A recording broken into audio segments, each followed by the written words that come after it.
Welcome back. Today I want to talk about sanding, things that have worked for me and things that haven't worked for me.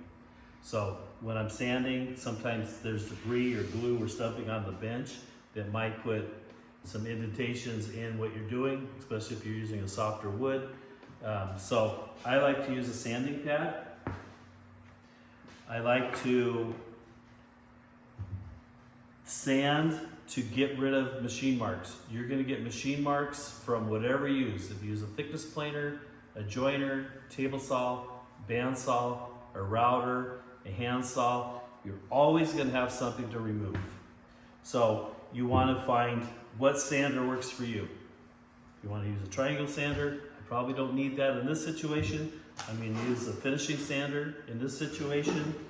I'm going to use a sanding block in this situation, and I can use a round random orbit sander. I found that if you can hook a sander up to some type of a dust extractor, is going to help you a lot because it's going to remove all the excess sawdust, sanding dust, fine dust that you're breathing. The first time I used one of these, I did not like it because I felt like when I sand, I see the sawdust coming off and I see that I'm doing something. First time I saw one of these, I didn't see that because I wasn't seeing the dust, I wasn't breathing the dust, and I felt like I wasn't doing anything.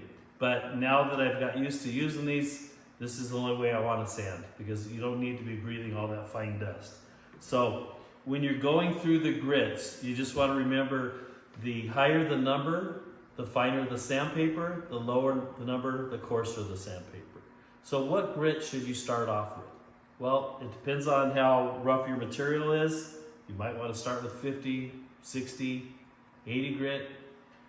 I ran these all through the drum sander, and the tapered edge on them I ran over the joiner. So I do still have machine marks from the drum sander. So I'm going to start with 80 grit. I'm going to use the random orbit sander. It's going to be a little bit more aggressive and probably a little bit quicker. I'm going to sand that, and then I'm going to switch to a finishing sander, and I'm going to use 100 grit with this. Then I'm going to go through and I'm going to use the router and round over the edges. And then I'm going to go to 120 grit, 150, 180. I am going to use a sanding block to sand the rounded edges from the router because there's chatter and router marks in there that you need to remove and define that shape. I'm going to use an 1/8 inch round over bit, and the round over bit's going to leave some flat spots on the edges, so I want to take the sandpaper and I want to break those in and eliminate that flat spot or that line on the edge so it all blends in. So very important, you go through the grits. If you skip a grit, you're going to notice that when you put the finish on it. So you want to remove glue when the project's all glued together. The sanding's going to take a little while. I'm not going to bore you and go through show you 2 hours of sanding on this top, but I'll just quickly show you on a little bit of it, the steps I'm going to go through on the legs and maybe one of the aprons, how I'm going to do that. So first thing I'm going to do is I have this hooked up to a dust extractor, vacuum. I'm going to take this is 80 grit.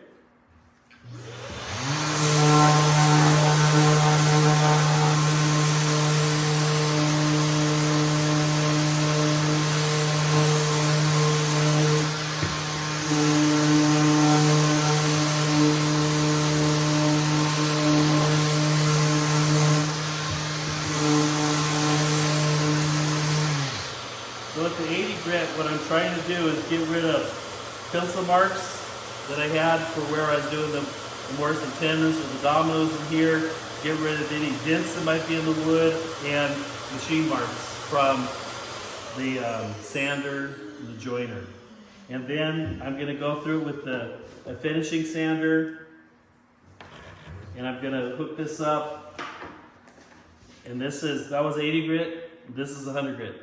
Some people will tell you get a rag and wipe off all the excess because you could have sand from this sandpaper that builds up on here, And then when you sand with the next one, you're kind of putting swirl marks and scratches in it. So it is important to try to wipe that down between the grits. And sometimes I'll even get an air hose and I'll blow off the sandpaper and I'll blow off the material to help remove that. And then I'll go to the next grit.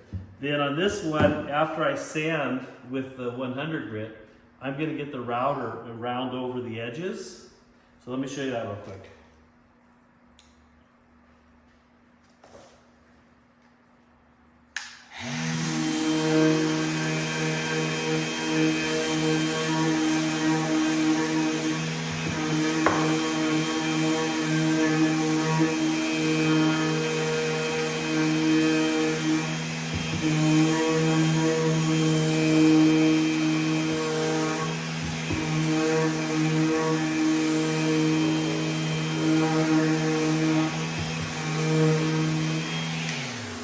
So I can spend a little bit more time to get rid of the bulk of that. But now I'm going to take the router, and this is an 1/8 inch round over bit, and I'm going to take this and I'm going to round the edges of all 4 sides, plus I'm going to round the bottom edge. Because if you have this on a floor and this is sliding back and forth, this could splinter or chip eventually. I'm putting it on carpet, but I'm still going to round the edges a little bit and sand that so I can help avoid that. So do this real quick.